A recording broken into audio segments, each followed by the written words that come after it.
Oh no.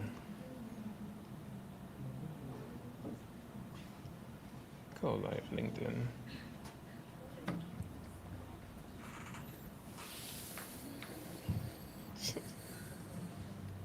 What is happening? Why is LinkedIn always so complicated?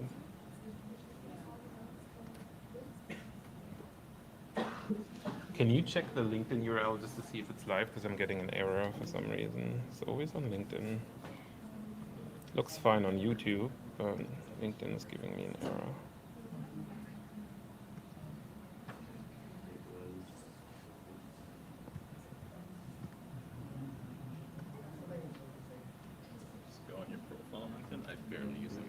Oh yeah, let me send you the link. Actually, Derek has the link. I just send you. I jinxed it by saying everything is gonna go smooth. Okay. Also, Dan has a really nice setup. It's crispy. Yeah, it's great. Okay, let me just send it to you.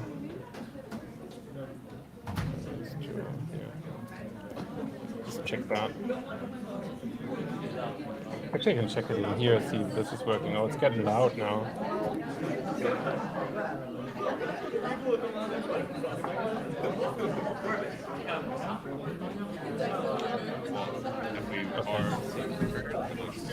It's fine.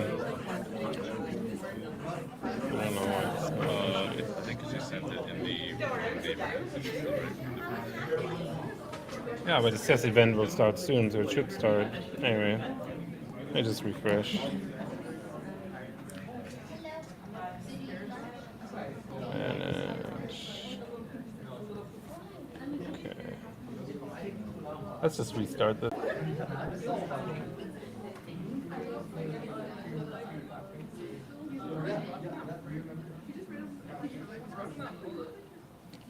Okay.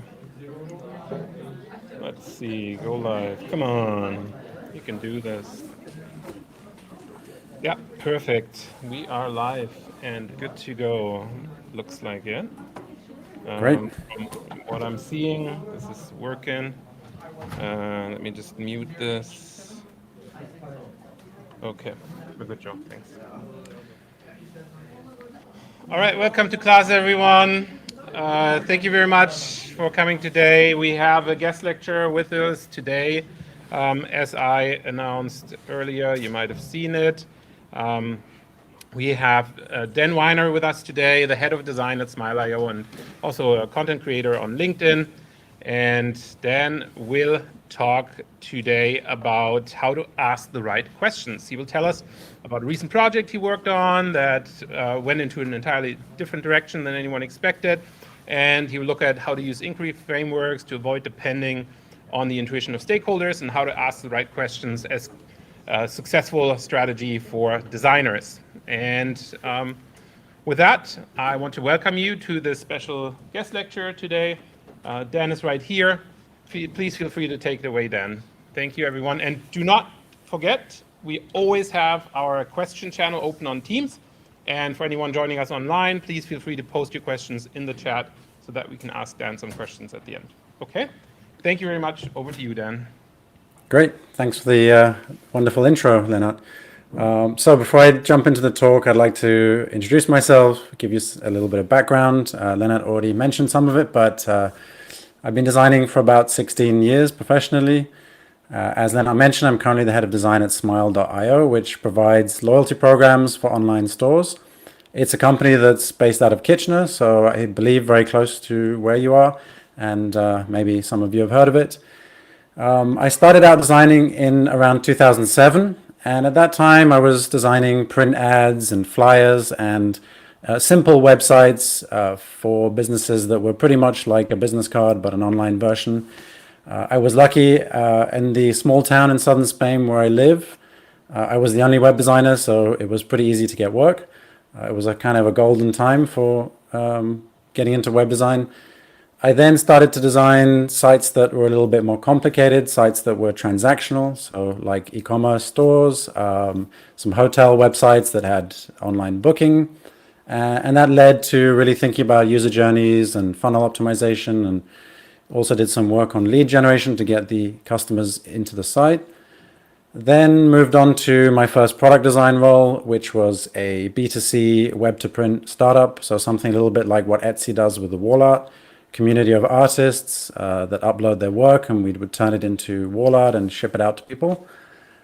I then went on to work for a company in Boston that was in the clean tech space, and it was at that company in Boston that I also got my first design leadership role, hired my first designer, and started that journey of leading designers, mentoring them, and building up design teams. And that's what I've done since at a few different startups. And my latest label is a little bit cringy. At end of last year, I guess I can call myself a LinkedIn influencer, which apart from being a sort of terrible label, that has really led to some amazing connections and meeting some wonderful people, including Lennart, and opportunities like this to come and speak to you all. So with the intro done, let's jump into the talk. What I'm going to be talking to you about is a framework of inquiry, asking the right questions, but I'm also going to talk about this concept of design at different levels of meaning and depth. And so if we imagine the surface level of design, you are being presented a solution, somebody tells you the solution, and you are responsible to turn that solution into something like a mock-up or a prototype for testing, but it's not down to you to decide what the solution is or what it entails. So if we imagine a company has a very long sign-up process, then maybe the stakeholder comes to you and they say, hey, Dan, this sign-up form is too long. What I want you to do is split it onto 3 different screens, and you're going to put these inputs on screen 1, these on screen 2, etc., and your job is to use your technical skills to bring that to life and make it into a prototype. There's nothing wrong with that kind of design, and it can be very enjoyable. It gives you time to think about perhaps the aesthetic side of design, the UI design. It helps you work in isolation from all the research and focus on interactions and prototyping. So there's nothing wrong with that, but there is a level deeper in design, which is that you're just given a problem, and it's your job to investigate, explore different potential solutions, and try and solve the problem. So if we go back to that example that we looked at before, the stakeholder might just come to you and say, hey, Dan, the conversion rate on this registration form is terrible. Can you improve it? And so then you go off and you think about possible ways to do that, and you investigate the problem. And then there's a third level to design, let's say the deepest level and the most impactful value that design can offer, which is to take that problem and innovate a solution that completely removes the problem to begin with. So can we do some sort of sign-up process that skips asking all the annoying questions to begin with? Can we somehow scrape that data and automatically populate it? Or can we let the person get going, use the product, and then do some sort of progressive disclosure of fields and ask them later on when they've already gained some value from the product? So that concept is something that we're going to look at throughout this talk, how you might move from that superficial level design through to a deeper and more meaningful use of design. So one of the biggest cliches in the UX world is this phrase that design is about solving problems. It's definitely overused, but it's also true. It's true, and it's also only half the story, because it's usually used in defense of people that think design is just an aesthetic thing, design is just about making things pretty, and the answer is no, design is about solving problems. Well, ugly interfaces are a problem, so making them pretty is solving a problem. But apart from that, there's also a question of whose problem are you solving? So if your design is solving a problem that you've invented, it's not good design. If we look at one of these products from history that was basically a solution looking for a problem, so the Amazon Fire Phone, you don't really see a lot of these around, because the main problem that it was trying to solve was not being able to buy stuff on Amazon quick enough. I know that personally that's not a big problem that I look for in a new phone. I would probably just prefer better photos in low light or something like that. I can buy rubbish I don't need from Amazon very quickly, far quicker than I actually need. So there is this context that we need when we say that design is about solving problems, the question is whose problems? And it has to be problems that your customer have. It has to be real problems that your customers have, not problems that you've invented, that you've decided are problems and that you want to go out and solve them. Because then you might find that your products have an audience of one. So if we rephrase that to design is about solving real problems for real customers, it gets us a little bit closer to what we're aiming for. And one of the ways to understand if you are solving a real problem for real customers is to have some sort of discovery framework. For me, a discovery framework is just a bunch of questions or a bunch of categories that we have to fill in before we jump into Figma and try to design a solution. If we just jump straight into Figma, we might spend hours or days or weeks designing something that we think is wonderful, but it's not actually a solution to a problem that anybody has. So at different companies, they might have different questions. They might have a lot more than 6 questions. We do have a lot more than 6 questions, but for the sake of this talk, I wanted to just focus on these 6 questions, which for me are 6 of the most fundamental questions to ask before you jump into the Figma design side of things or whatever tool you use to design. So first of all, what is the problem for the user? And the important criteria here is that when you look for the voice of your customer, you're actually describing the problem in their own voice. And in order to do that, that means you must have done some interviews, or you must have maybe some support chat transcripts, or maybe you have a review that they've left on the App Store for your product. Something like that, where you can go out and you can get the voice of the customer describing the problem. Otherwise, we go back to that issue that we discussed at the beginning, where you're just inventing the problem to suit your solution. Next, we're going to look at who has this problem. So can we describe the user? Now, typically, when we look at describing the user, we go to demographic details, but that's not necessarily what I'm talking about. It could be, but it could also be, is this somebody on the free plan or a paid plan? Is this somebody that's just joined, or is this somebody that's been using it for a year who's a power user? Is this somebody using the app on their phone on the train, or is this somebody sitting at a desk using it in a work environment? So it could be anything that describes the user in a way that's useful and relevant to the problem that we're trying to solve. How do we know it's a real problem?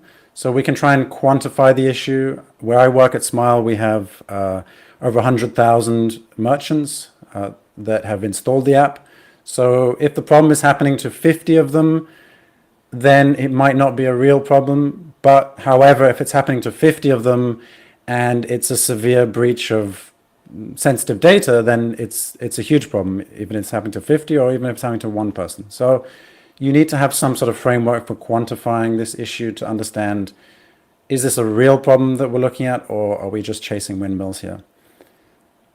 Why do we think the problem occurs? Now, the important context for this question is that whatever you come up with, until you verified it, is an assumption. So you might think, for instance, if we go back to the example of the long registration form, I might say, well, I think the problem occurs because the form is too long and there's too many fields. Okay, great, we have an assumption. But we need to verify the assumption. To verify an assumption, you come up with a hypothesis. So my hypothesis is that the low conversion rate is due to a long form.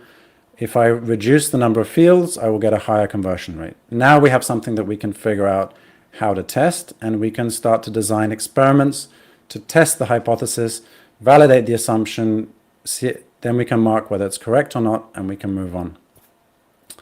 Another thing that's very useful is to look at things that we've tried already in the past. So if this problem exists, and we've already tried something in the past, and it still exists, let's try to avoid just doing the same thing over and over again. And this is actually quite a common problem. If you work at a startup that's been around for about 10 years, as I have, and perhaps designers come and go at a frequency of every 2 years, it's very possible that if things are not carefully documented, that you just keep repeating the same things over and over again. And you just have to go and investigate the design files, the projects, wherever they're stored, and look through for similar things. And lastly, what's the business problem? So it's very important that you do your design within the context of some sort of metric that you're trying to achieve.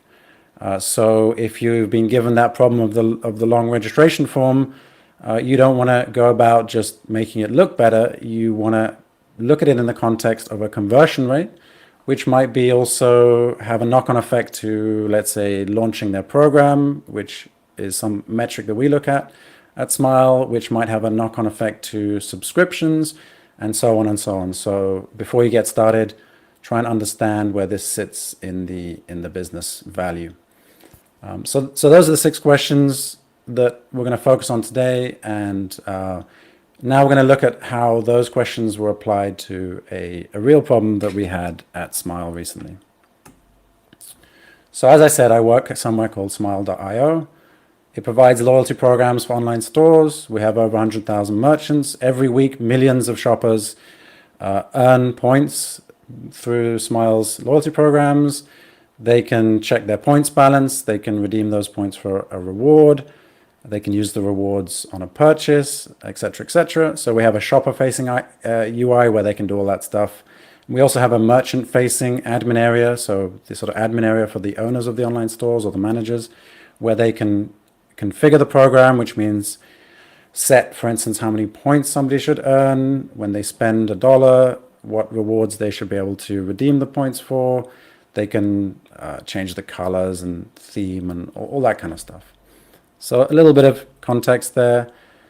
Here is a mock-up of a coffee shop, and down here you'll see a little rewards button. This gets added to the merchant store after they install Smile.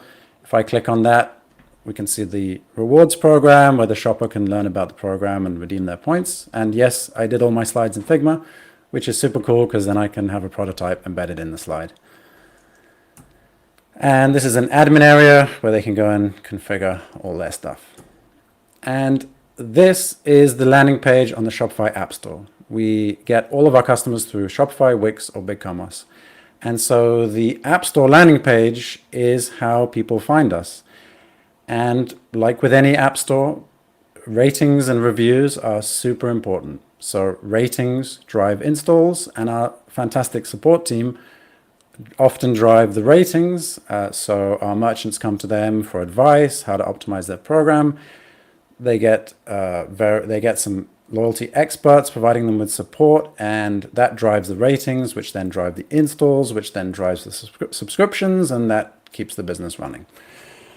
So one of my jobs as head of design at Smile is to make sure that UX issues don't saturate the support staff. So there are some things that we are happy for merchants to go to our support staff about, things that involve going to an expert on loyalty programs, for instance. But if they're going to the support staff with, hey, I don't understand this feature, then that's on us, the design team, and that should have been avoided in the first place.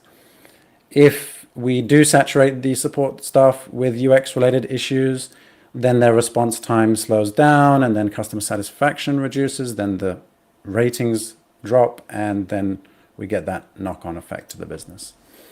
So there's the problem that we had. So that's the problem statement.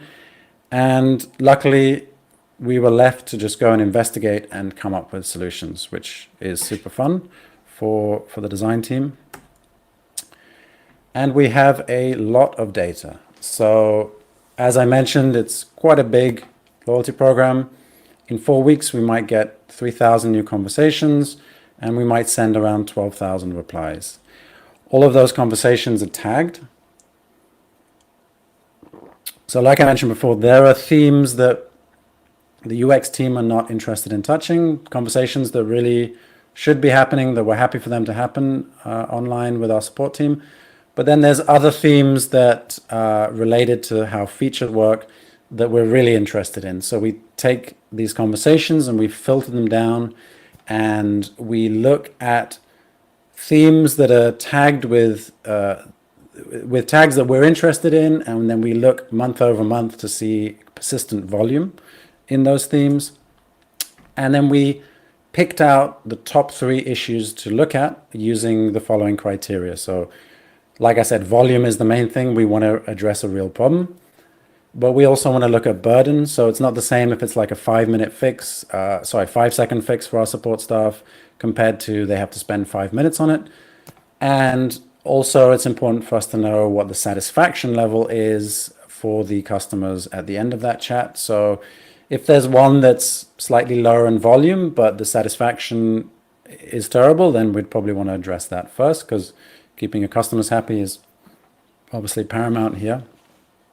So we picked out the top 3. We used this criteria, and in one of my check-ins with one of the stakeholders, I said, hey, we've got these 3 themes. I think these are really good candidates for us to work on. And the response was, okay, great. These features are too complicated. Obviously, nobody knows how to use them. Go make them simpler. Now, that's a big problem, because all we knew is, hey, we have these 3 themes, but we don't know anything about them. So all we were trying to do is just pick out 3 things to look at. And so my response is that we need to do more research, which if you've already been doing research and now you want to do more research, that is every stakeholder's nightmare. But this is where part of design in any job is a little bit of negotiation. I'm sure we can get this done in 2 weeks, and I think it's going to make the outcome much better, et cetera, et cetera, et cetera. And if we go back to our discovery framework, we only really could check off 2 things, 2 out of the 6 critical questions. So we know these are real problems. We were able to quantify them. We know about the business problem, like I explained before, slow response time, bad ratings, lower installs, less subscriptions, et cetera, et cetera. So we got those 2. We have an assumption from a stakeholder. We would have to verify that assumption. So in this case, if we were to verify it, we've got to think about, okay, well, this is what the stakeholder thinks. How quickly can we verify that? And in order to verify that assumption, what we have to do is we have to create a usability test of the current solution, create a baseline, create prototypes of a new solution, obviously do the design work to figure out something that we think would be easier, perform usability tests of that thing that we think is easier, hope that the new prototypes beat the baseline, and then launch that, and then hope that that really was the solution and that we reduce the support requests. And all of that would take quite a long time. So in my mind, it was much lower risk to investigate, keep investigating, and then see if people are confused by the feature, then we can go back to that and work on that. So what we did is we went through 60 chats for the number 1 topic, and we found 1 customer that was confused about the functionality. We found that the features that were being tagged were actually being suggested by the support chat. So our customers were coming to us looking for something, and the support chat were the people suggesting it. So the first mention of the feature was coming from support chat. And so what that tells us is that we have a discoverability issue here. It could also mean that the features are complicated, but we don't have any evidence of that. But what we do have evidence of is that people can't find those things. So if we help them to find those features, then we're probably going to be along a good path for solving this issue. So we also had a little look around at what else we'd done. Turns out that the main feature had been redesigned a couple of years ago to be simpler, and I could look up the mock-ups for that, and I found the project for it describing why it was happening, et cetera, and it was pretty much, we were just going in a circle of, hey, a lot of people are asking about this, hey, let's redesign it, but a little bit misdirected, I think, the first time around. And what we also found that the customers contacting us were new signups. So this reinforced the idea that we had a discoverability issue. Existing customers that have been around for a while, they weren't contacting us. So that also suggested that the how to use the feature wasn't so much of a problem as the discoverability aspect. So now we could check off everything in the discovery framework, and that meant that we were actually ready to get going with some solutioning, so implementing some fixes for this. Now, I don't want to do a talk all about information architecture because then we'd need another hour just for that, but I thought it might be interesting to just skim over a little bit what that involved in this case. So we kicked it off with tree test and usability test. So the tree test is a non-visual, as in there's no site design, it's just a menu. And we replicated our current menu, and we picked we took the 3 features that had been the most problematic, and then we picked another 3 features at random, and you give your participants a task to go and find feature X, and we used a lot of participants for the tree test, hundreds, I can't remember exactly, 300, 400. And for the usability test, we created a mock-up, a prototype of the admin area, and we got people to do the same tasks, but we wanted to observe how the success changes with more visual indicators of where to click. And also like I said, we had 6 features. We also randomized the order of the 6 features. This is something important. So as people get progressively more used to the interface and they start to learn the interface, you want to make sure that not all your participants are doing tasks in the same order. So you mix those up as well. And what that does is you establish a baseline. And indeed, we found low discovery for the 3 features that people were contacting support about. And we also found that the 3 randomly picked features had much better discoverability in the tests than the ones in the support chat, so which made a lot of sense. We then did something called closed testing, and it basically is a way to get your participants to suggest labels for features. So you describe the feature and they suggest labels. We then did something called an open card sort, which helps you get your participants to create a information architecture, create a navigation structure that is more closely aligned with their mental model. You then do a closed card sort, and that validates the findings from the open card sort. So see if that mental model resonates with another cohort of participants. And then simultaneously, we could test the new navigation whilst we also designed a prototype to do that, to go back to that visual testing. And then you test all over again, except you have a new structure, and then you can compare new results to baseline. And in this case, it was a big success. We found a great improvement on that baseline testing. So that was the solution. But at the beginning of the talk, I mentioned to you that there's different levels to design. So here we're working at level 2. Here we're working as problem solvers. But the problem with the problems is that the problems are nested. So there's an overarching problem, which is that our merchants had to look for these features, which means that the things weren't just exactly as they hoped. They had to make some changes. And so we looked into the top 3 problems, and we found they're all related. So customers wanted to trigger the rewards panel, the thing that popped up from the rewards button. So they wanted to trigger it from a link instead of from a floating button. Customers wanted to change the position of the floating button. They said it was getting in the way. They already had like a little chat button or something. And customers also, in many cases, they just wanted to hide it. And customers wanting to hide it was also related to the top ones. So they wanted to trigger it from somewhere else, and they were going to hide it, and those went together. So what we found is the top 3 requests all seem to be related to a similar theme. And it all related to the floating button that we saw earlier on. So we had an initial problem. We solved that problem, but there's also deeper issues.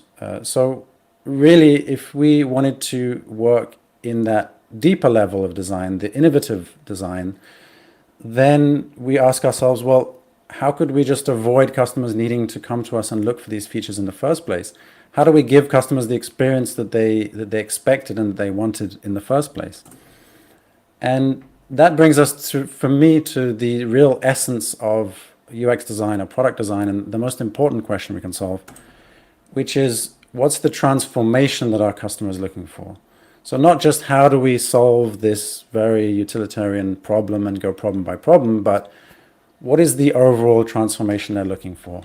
Why did this problem happen in the first place? How can we design an experience that would have prevented it from occurring? So in the case of this example that I showed you at the beginning, we have this little rewards button here, and for most of our merchants, this is absolutely fine. And this is fine because it's quick. It gets them going quickly. They have this rewards button that's easily discoverable by their shoppers. But there are also merchants that they don't want to have a floating button. And what they want is something more like this, where over on the left we have points redemption just within checkout. We have how many points they can earn on the product page. We have a rewards page that we build for them.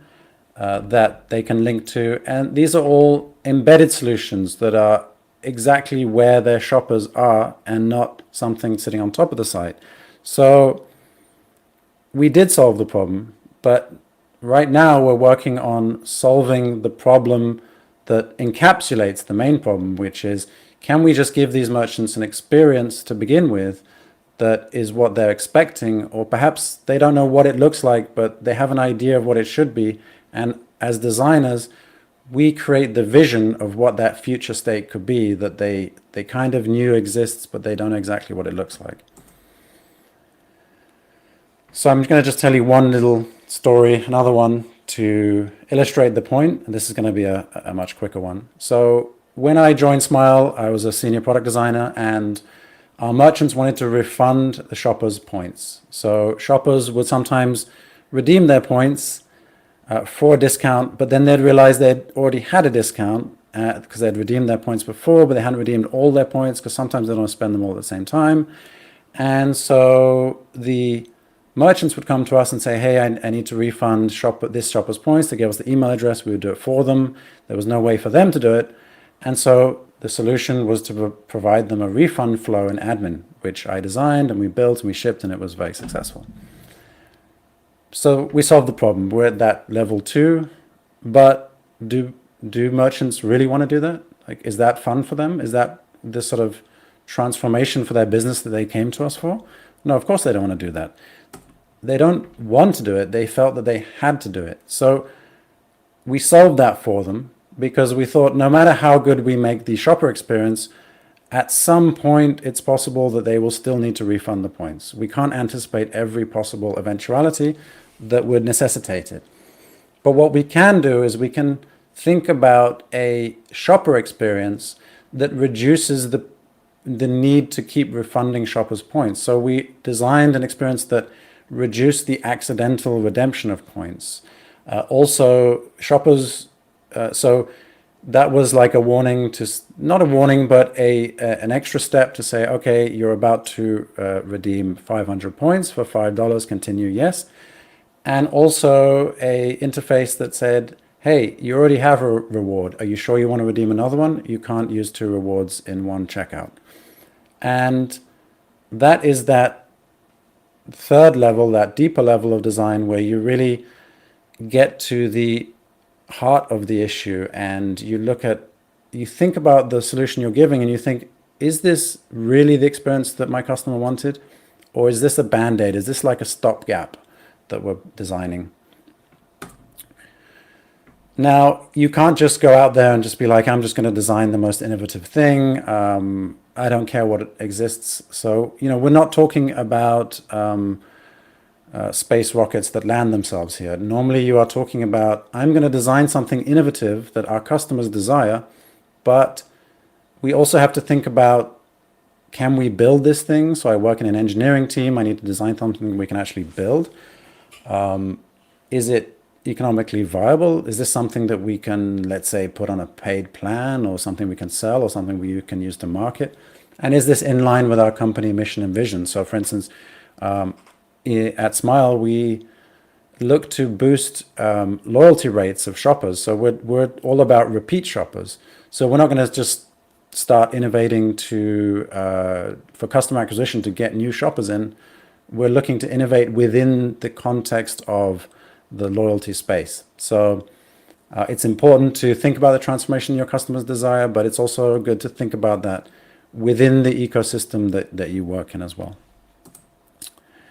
So just to recap, all of this kind of design is necessary. So solving problems is necessary. Often the problem solving, the sort of reactive tactical solutions are things that are very necessary, like in that last example. They're also things that you can perhaps provide immediately, whereas enabling the transformation is more of an innovative and strategic long-term play. But as designers, it's very important that you think about the work that you do and the importance of user research at both those levels. And really, this enabling of transformation, this innovative design, it really lies at the heart of why customer research and understanding your customers is such a powerful thing to do. I'm going to just wrap it up with one of the most famous quotes in marketing. So this is by a Harvard Business School professor, Theodore Levitt, and the idea is that don't sell people a drill bit, right? Sell them a hole.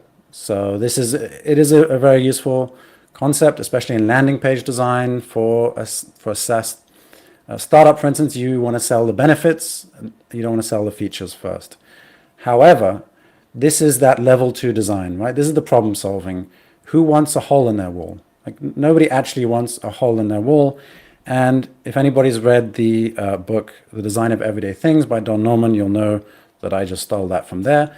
So in that book, there's this wonderful section where Don Norman says that Levitt stopped too soon. So nobody wants a hole in their wall. Clearly, that's just an intermediate goal. Maybe they want to hang shelves on the wall. Maybe they don't want the drill, they don't want the hole, they don't want any of that, they just want bookshelves. What about if we had bookshelves that didn't need holes? Or what about if we had books that don't require bookshelves? And so that really is the crux of it, and the thing that the message that I really wanted to get across in the talk. And also I just want to say that after designing for 16 years, I'm still excited about it. I love it, and I hope you all have an amazing design career ahead of you. So thank you very much. That was an awesome talk, Dan. Thank you. Thank you so much for taking the time for this. My pleasure. Now, to everyone still watching us, please feel free to post your questions. I'm going to read the questions that I've received so far from Teams. But before I go there, are there maybe any immediate questions from folks in the audience? Anything about Dan's talk where you're thinking like, this is really something that I haven't thought about? Again, he is literally in one of the careers that all of you could be in at some point. This is like a glimpse into your future. Did anyone find anything puzzling? Did you have something? Actually, I just want to ask, go back to the quote. Oh, if you could go back to the quote, Dan. Yes, certainly. The book quote, this one? Yeah. No, the one. Oh, the one before with the quarter-inch drill bit? Okay. Sure. Yeah. You just wanted that, Yeah, just the, so that's it's a good quote, yeah, yeah, okay. Yeah, I think that's definitely one of those things that you have to keep in mind, that you're more focused on the solution, not more focused on the problem, not so much focused on the solution, right? So the problem is holes in the wall, the solution is the drill bit, right? But like, you really want to focus more on the problem, which is a wall with smaller holes in it, and not so much, okay, we're building these cool drill bits, right? Okay. There's another great one, which is don't sell Mario the flower, sell him superpowers. Nice. Yeah. If you've ever played Super Mario. For those video gamers, yes, definitely some folks have. Okay, I'm gonna, if nobody has any questions here, then I'm gonna read the questions I've received so far. So frequently, design challenges can clash with business strategies. What are your perspectives on the intersection of design choices and marketing decisions, like the use of dark patterns or deceptive design? For example, when you make canceling a Netflix subscription really difficult because you want to keep the customers. What are your thoughts on that? Yeah, so I think that more often than not, they don't actually help business, because they give reputational damage, which then has a knock-on effect for top of funnel. So you're worrying very much about that customer experience, that retention funnel, and you're creating a bad experience, but you're not thinking about the reputational damage that it affects your top of funnel. So often those are also completely different teams, and they're probably within the company at war with each other about these sorts of behaviors. But I will say that design is often and nearly always a compromise between defending the user and also enabling the business. And so as a designer, you are you're there to build a business like everyone else. But designers often have this mantra that, we are the advocate for the user. And so it is a balance between the two. So how do you find a user experience that is valuable to the user, but is also something that businesses can profit from? Because if you can't do that, then there's no value in your role. So there's no easy solution. And I think the best thing that designers can do is be interested in business, be interested not just in business as a concept and as a study, but also be interested in the business where you work. So understand the value streams of the business where you work, and the more equipped you are to work inside that business, and the more fluent you are in the language of business, the more likely it is that you will come up with solutions that are user-centric and provide business value. And if you're trying to avoid all of that and trying not to be a business person, ultimately it's going to hurt both the business and the user experience, because you're not going to be able to innovate for pleasant user experiences that are also valuable for the business. Yeah, and I do think we've mentioned that before. I think I already mentioned in the very first lecture that is really the tricky bit once you go into industry, to find that balance between business decisions and user focus. Yeah. Okay, and we got another question here. How can an individual contributor effectively engage with others and secure support, including financial investments, human resources, time, and prioritization for addressing a significant issue that they've identified? So how do you get that support? Yeah, well, I mean, I don't want to sound like a broken record, but it sounds pretty much like the solution to the last question as well. So you've identified a problem. Is this a business problem? Like, is this actually going to impact the business? If it's not, then you probably haven't identified a real problem. So yeah, if you can translate that. So unfortunately, we don't have a description of what the problem is. So obviously this whole talk was about diving deeper into problems. So, first they'd have to quantify, is this a real problem? Does this problem have business impact? If it does, then go through that whole discovery framework to figure out how to solve it. But it sounds a little bit like one of those things which comes up a lot, where it's like a designer wants to just do the right thing, but it's not necessarily important to the business. And you need to be able to match both.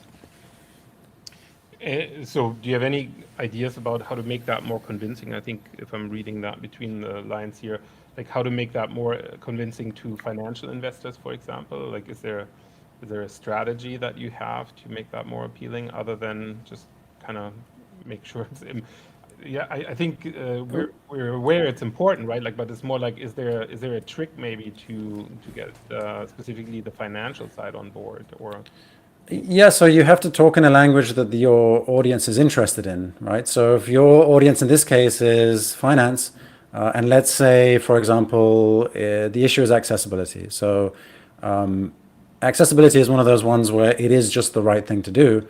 However, as designers, we might know that, but not everybody at the company might be sitting there thinking, okay, well, I have X budget and I can spend it on many different things. And as a finance person, my real goal is profitability, and should I spend it on accessibility?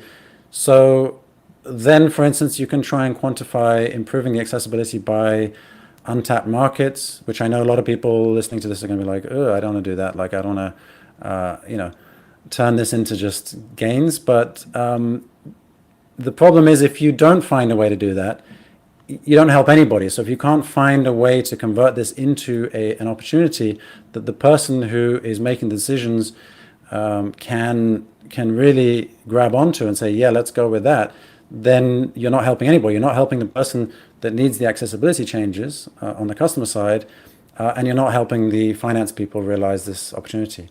So you can present it as an opportunity. So, there's sort of like exciting opportunity things to gain, or you can present it as a risk. So, hey, if we don't tackle this accessibility problem, we could probably get sued, and getting sued would cost us $30K. So, we should really tackle this immediately. So the two options you normally have is opportunity or risk. Okay, this is a little bit of a different question here. I think that's more related to user research in general, but the majority of design choices appear to prioritize user-centric design. So how do you go about recruiting participants who can offer these insights? So it's more a recruiting question. Yeah. Right. Well, for us, it's very easy. We use a platform called user testing, and on there we have a bunch of filter questions. So let's say that your target audience is in a specific demographic, you can filter by that. If they have a specific age, you can filter by that. And in our case, we even ask filter questions like, have you ever run an online store before? So we filter it right down. And some of our participants for research come from that panel of user testing participants. And at other times, they are our own customers. So it's always a mix of both. And yeah, recruiting your customers can be quite difficult. Sometimes you have to provide incentives for that, and that could be monetary incentives. It could be access to a paid plan for free, or upgrades, or things like that, or just access to new features as they come out. Yeah, yeah. That's interesting. I think there's a lot more of that recently in the last 10 years that we've seen panel-based user testing software, online software with being able to ask one of those filtering questions like, have you run an online store before, is just it's a huge game changer. And the fact that they have such enormous panels, so they have literally hundreds of thousands of people to pick from, you can always get 5 or 10 people that have run an online store available immediately. Yeah, yeah. We use a similar one in our research called user interviews, and it's the same idea. You can filter at the beginning, which helps you find a really good sample.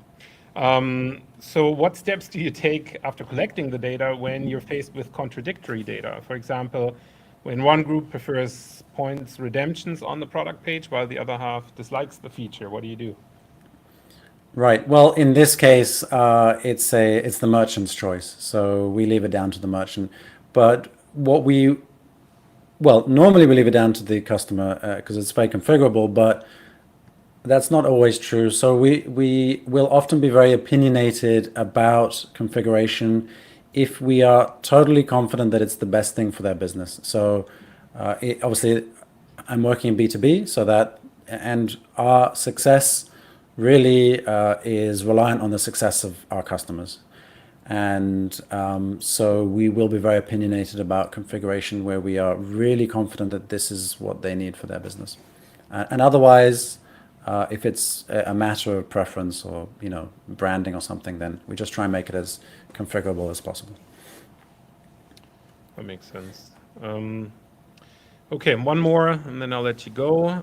When you're looking at customer reviews and these types of qualitative data, are you using more systematic approaches like a thematic analysis as well?